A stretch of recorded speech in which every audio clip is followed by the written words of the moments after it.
Hello friends, आज मैं आपके सामने एक नया टॉपिक लेकर आया हूँ। अब से इस चैनल पे मैं हर तरह की वीडियो डालूंगा, मतलब कॉमर्स से रिलेटेड, और कोशिश करूँगा जो नॉलेज से रिलेटेड हो। मोस्टली मेरा फोकस होगा कॉमर्स से रिलेटेड, चाहे वो बीकॉम की हो, चाहे वो एमकॉम की हो, चाहे वो 12th क्लास की हो, 11th क्लास की, मतलब जितने भी कॉमर्स से रिलेटेड टॉपिक्स होंगे वो मैं आपको डिफ़ाइन कर दूँगा इसके अंदर। अगर कोई मैंने इससे पहले वीडियो आपके दिमाग में हो, टॉपिक वो नहीं बनाई हो, तो आप मुझे इसमें कमेंट कर सकते हो, मैं उसके रिलेटेड वीडियो बना दूँगा। तो हम बात करते हैं इस टॉपिक के अंदर। इस टॉपिक का नाम है इक्विलिब्रियम, और ये इकोनॉमिक्स का एक टॉपिक है, 12th क्लास का, माइक्रो इकोनॉमिक्स का।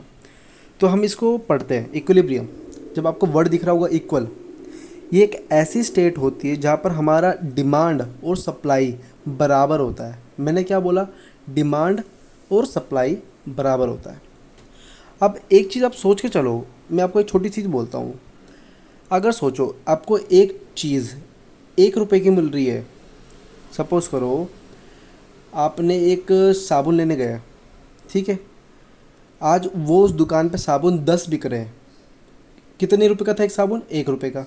अगर आपके 10 साबुन बिक रहे हैं, कल को आप सपोज़ करो कि जो प्राइस उसका 2 रुपये कर देते हो, क्या साबुन की क्वांटिटी में जो बिक रहे हैं उसमें फ़र्क आएगा? फ़र्क आएगा।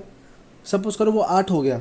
इसका कहने का मतलब क्या है कि अगर आपका प्राइस बढ़ रहा है, अगर आपका प्राइस बढ़ रहा है तो आपकी डिमांड कम होगी, ठीक है। ये मैंने आपको एक डायग्राम बनाया है, आप इसमें देख सकते हो। ये एक्स बन रहा है एक तरीके से, एक डिमांड है जो नीचे वाला, और जो ऊपर वाली लाइन आ रही है वो सप्लाई की है, ठीक है। और जो जहाँ पर ये 3 है और ये नीचे, आप देखो मैं आपको ना इससे ढंग से डिफाइन करता हूँ इस टेबल से। आपको ये टेबल को एक बार ना बस देखोगे, 2-3 बार लिखोगे तो आपको इजीली याद हो जाएगा। इक्विलिब्रियम प्राइस का मतलब ये होता है सीधा सा, आपका मार्केट डिमांड बराबर है आपकी मार्केट सप्लाई के, ठीक है। प्राइस को हमने लिखा 1 2 3 4 5। सपोज़ करो मेरी मार्केट डिमांड पहले कितनी थी? 10। प्राइस बढ़ा, 2 हुआ तो मार्केट डिमांड कितनी होगी? 8। फिर प्राइस 3 हुआ तो मार्केट डिमांड होगी 6। ऐसे ही 4 हुआ तो ये अपनी मार्केट डिमांड होगी 4। और प्राइस हमारा 5 हुआ तो मार्केट डिमांड होगी हमारी 2। सेम सप्लाई में क्या हुआ? हमारा प्राइस था 1, प्राइस कम था तो सप्लाई हमारी कम थी, ठीक है। अब हमारा प्राइस हुआ 2 तो सप्लाई हमारी बढ़ गई। हमारा प्राइस हुआ 3 तो सप्लाई हमारी 6 हो गई। हमारा प्राइस हुआ 4 तो सप्लाई हमारी होगी 8। हमारा प्राइस हुआ 5 तो सप्लाई होगी हमारी 10, ठीक है। आप इसमें देख रहे हो कि जहाँ पर प्राइस 3 है और ये हमारी डिमांड है, जो मार्केट डिमांड है 6 है, और मार्केट सप्लाई भी 6 है। ये एक ऐसी स्टेट है जहाँ पर बराबर आ रहा है, डिमांड और सप्लाई हमारा बराबर आ रहा है। तो इसका मतलब ये है कि ये हमारे इक्विलिब्रियम की स्टेट है। और इससे ऊपर हम जैसे अब इसके ऊपर देखोगे, ये दिखा रहा है मार्केट डिमांड और मार्केट सप्लाई। इधर पहला प्राइस 1 था, 2 था, उसके बाद ठीक है डिमांड कितनी हुई? 10। 10 से कितनी हुई है? फिर 8 होगी, कम हो गई। सप्लाई 2 थी, 2 से 4 होगी, बढ़ गई। तो इसमें क्या हो रहा है आप देखोगे तो हमारी मार्केट डिमांड है वो एक मेजोरिटी पार्ट ले रहा है, मतलब कि ज़्यादा है हमारी सप्लाई से। तो हम इसको बोलेंगे एक्सेस डिमांड, ठीक है। जब हमारा मार्केट डिमांड ज़्यादा हो हमारे मार्केट सप्लाई से। कुछ ज़्यादा इतना वो नहीं है मुश्किल, आप देखोगे ध्यान से तो आराम से हो जाएगा आपका। अब जैसे कि इस वाले में देख लो, इसमें क्या हो रहा है, जब हमारा प्राइस 4 था, जब हमारी उसकी तो हमारी मार्केट डिमांड कितनी थी? 4। जब हमारा प्राइस हुआ 5 तो हमारी मार्केट डिमांड होगी 2, ठीक है। सेम जब हमारा प्राइस था 4 तो हमारी मार्केट सप्लाई थी 8। अगर हमारा प्राइस हुआ 5 तो मार्केट सप्लाई होगी 10। इसमें क्या हो रहा है, हमारी जो सप्लाई है वो ज़्यादा है एज़ कम्पेयर टू हमारी डिमांड। तो इसके अंदर क्या होगा? मार्केट एक्सेस सप्लाई, इसको हम बोलेंगे एक्सेस सप्लाई। एक्सेस सप्लाई का मतलब ही समझ में आ रहा होगा, सप्लाई ज़्यादा है। सप्लाई ज़्यादा मतलब market supply is greater than market demand, सीधा सा आंसर है, ठीक है। अब इस डायग्राम पे आते हैं हम, क्योंकि डायग्राम के नंबर मिलते हैं, सीधी सी बात है। यह बनाई हमने एक्स एक्सेस, एक बनाई हमने वाई एक्सेस। नीचे लगा दी क्वांटिटी, इधर लगा दी प्राइस। आपको कुछ नहीं करना इसके अंदर, देखो सीधा सा डायग्राम है, हमें इक्विलिब्रियम का डायग्राम बनाना है। एक एक्स बना दी हमने। अब देखे होगे 3 जहाँ पर नंबर है वही हमारे क्वांटिटी, इधर इधर क्वांटिटी के नीचे भी हमारा वही आएगा, 3 ही आएगा। अब इसमें दिखा रहे हैं कि ये 3 है, ठीक है। अभी जो ये एक्सिस है ना, जहाँ पर ये बिल्कुल बीचों बीच पॉइंट टच हो रहा है, वहाँ पर हमारा 6 आएगा। मतलब हमारी मार्केट डिमांड भी 6 थी और मार्केट सप्लाई भी 6 थी। That is the equilibrium case.